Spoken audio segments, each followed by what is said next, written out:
Aujourd'hui, on va parler de deux effets, l'effet Mathilda et l'effet Matthieu, qui vous allez le voir sont assez liés. L'effet Matthieu tire son nom d'un passage en particulier de l'évangile selon saint Matthieu, qui dit « Car on donnera à celui qui a, et il sera dans l'abondance.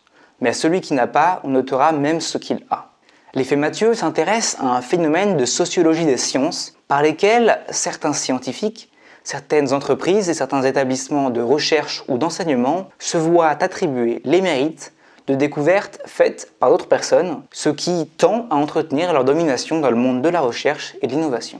Lorsque dans les années 1960, Margaret Rossiter étudie l'effet Matthieu, elle finit par découvrir un autre effet, l'effet Mathilda.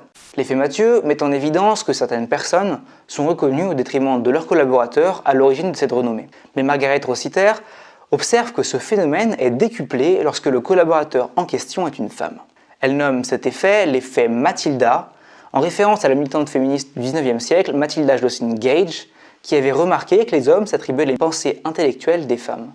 Alors, des exemples de l'effet Mathilda, il y en a beaucoup malheureusement, et on en retrouve même très tôt dans l'histoire. Ainsi, Trotula de Salerne, une femme médecin italienne de la fin du XIe siècle, a écrit un long traité de gynécologie nommé « Le soin des maladies des femmes ». Mais c'est un traité qui par la suite fut attribué à des hommes.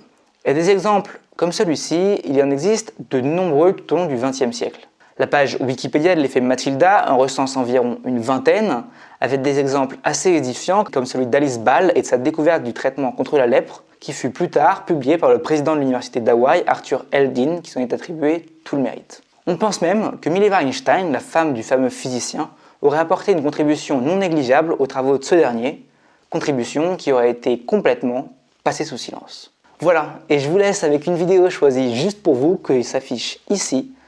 Allez, ciao!